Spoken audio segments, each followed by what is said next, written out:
Shalom Ubracha, nous retrouvons avec la 6e Mishnah et la dernière Mishnah du 7e Pérek. La Mishnah nous enseigne Kohen Gadol parmi Mshu Posel. Alors là, nous avons un cas assez particulier, c'est qu'un Kohen Gadol peut empêcher sa grand-mère de manger de la terouma.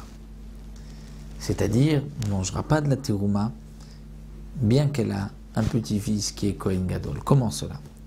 Alors nous avons Bat Kohen le Israël, la fille d'un Kohen marié à Israël. Fialda et Menoubat. Et elle a eu une fille. Donc fille Kohen mariée à Israël ne peut pas manger de la terouma parce qu'elle est mariée avec un Israël. Même si son mari décède, si elle a eu une fille, comme c'est le cas ici, il y a une descendance, elle ne pourra pas manger de la terouma. Si le mari et la fille décèdent, elle pourra revenir chez ses parents manger de la terouma. Donc la fille Kohen mariée à Israël, elle a eu une fille. Cette fille s'est mariée avec un Kohen. Fiadal Menouben, elle a eu un garçon.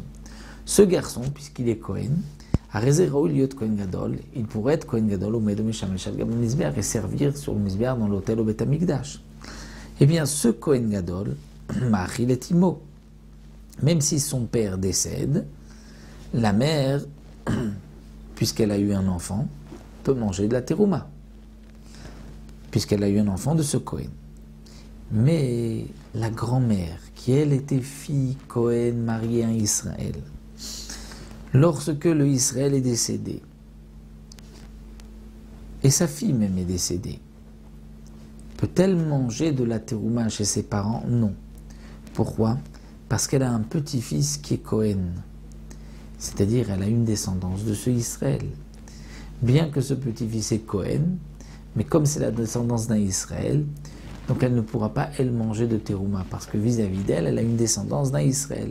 Sa fille a eu une descendance d'un Kohen, donc sa fille pourrait manger la terouma grâce au Kohen, au petit-fils, au Kohen Gadol, mais elle, dans le cas où son mari est décédé, sa fille est décédée, ne pourra pas manger de terouma à cause du Kohen Gadol. Donc c'est ce que la Mishnah nous dit ici, Ma'achil et Imo. Il pourrait permettre donc ce Kohen Gadol à sa mère de manger, sa mère qui est donc Bat Israël, mariée avec un Kohen, de manger de la terouma même si le Kohen décède, ou Posel et Mimo.